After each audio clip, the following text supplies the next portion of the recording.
வணக்கம். இன்றைய மாவட்ட செய்திகள். மாலை நேரங்களில் ரோட்டோரங்களில் கண்ணை பறிக்கும் சிவப்பு நிறத்தில் சிக்கன் 65 போன்லெஸ் சிக்கன் ஈரல் பொரித்து 100 கிராம் சிக்கன் 10 ரூபாய்க்கு விற்கின்றனர். இவை இரவு வரை அதே எண்ணெயில் மீண்டும் மீண்டும் பொரிக்கப்படுகிறது. இதை சாப்பிடுவோருக்கு உடல்நல ஒவ்வாமை ஏற்படுகிறது. உணவு பாதுகாப்புத்துறை அதிகாரிகள் கூறுகையில், சில நிறுவனங்களில் மிளகாய் பொடிகளும் காஷ்மீர் சில்லி மிளகாய் பொடியும் சிவப்பு நிறத்தில் வருகிறது. இது தவிர செயற்கை நிறமூட்டிகள் எனப்படும் சிவப்பு நிறத்தை மீன், சிக்கன் பொரிப்பதற்கு பயன்படுத்தக்கூடாது. மதுரையில் 2024 ஏப்ரல் முதல் ஜனவரி 2026 வரை சிறு கடைகள், ரோட்டோர கடைகளில் இருந்து 106 சிக்கன் சாம்பிள் சேகரிக்கப்பட்டு ஆய்வுக்கு அனுப்பி வைக்கப்பட்டது. அதில் 92 மாதிரி ஆய்வு முடிவுகள் பெறப்பட்டது. 69 மாதிரிகள் பாதுகாப்பானது எனவும் 23 மாதிரிகள் பாதுகாப்பற்றது என உறுதியானது. மத்திய அரசு அனுமதிக்காத செயற்கை நிறமூட்டியில் கலந்த சிக்கன் தயாரித்துள்ளனர். 23 கடைகள் மீது நீதிமன்ற வழக்கு பதியப்பட்டது. 4 வழக்கில் தீர்ப்பு வழங்கப்பட்டு 80,000 ரூபாய் அபராதம் விதிக்கப்பட்டது. மீதி வழக்குகள் நிலுவையில் உள்ளன.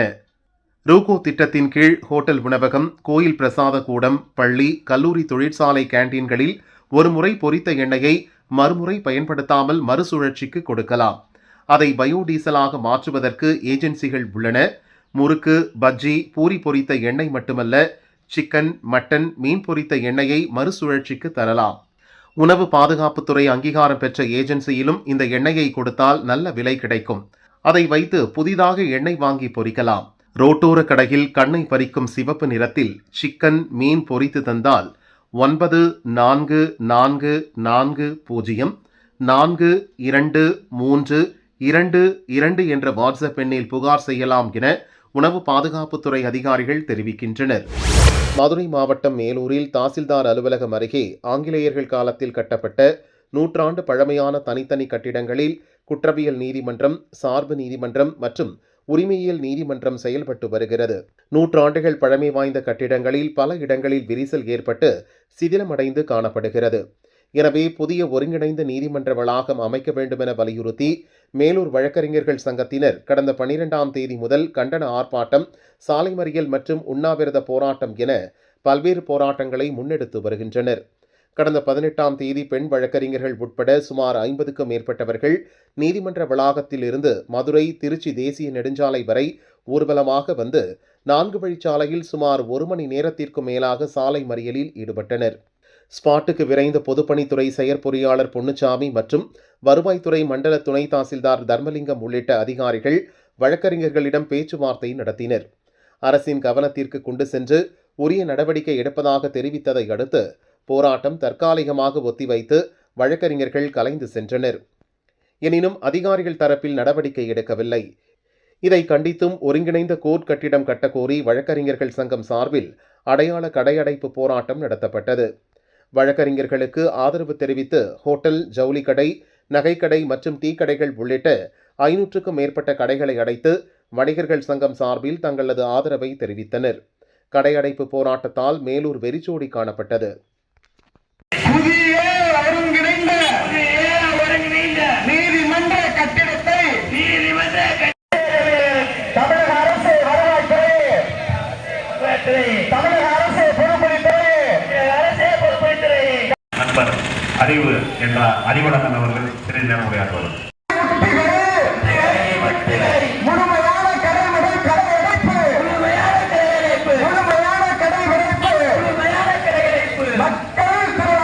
சேலம் மாவட்டம் ஆத்தூர் அருகே வைத்தியகவுண்டன்புதூர் தனியார் மண்டபத்தில் வேளாண்மைத்துறை சார்பில் மாவட்ட சிறுதானியங்கள் திருவிழா மற்றும் வேளாண் கருத்தரங்கு நடைபெற்றது.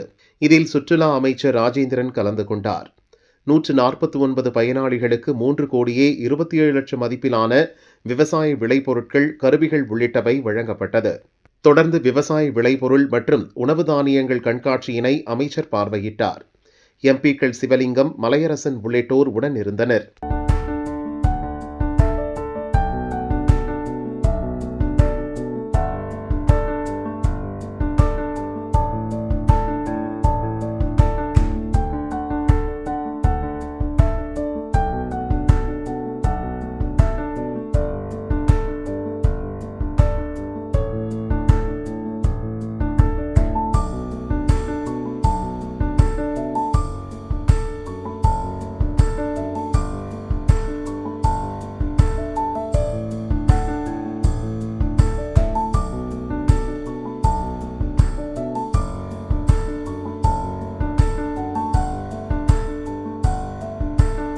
மற்றும் உற்பத்தி திறனை அதிகப்படுத்தி மிகச்சிறந்த மாநிலமாக நம்முடைய மாநிலத்தை உருவாக்கி இருக்கிறார்கள்.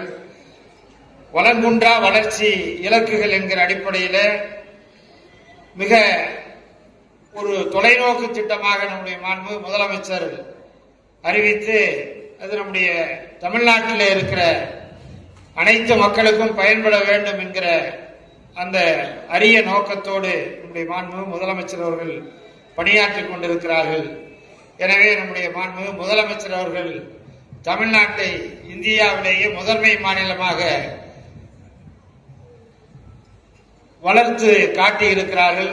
குறிப்பாக பொருளாதார வளர்ச்சியில முதன்மை மாநிலம், அதே போல தொழில்துறை வளர்ச்சியில முதன்மை மாநிலம், வேளாண்மை துறையில மிகச்சிறந்த மாநிலம், இப்படி அனைத்து துறைகளிலும் சிறந்த மாநிலமாக நம்முடைய தமிழ்நாட்டை.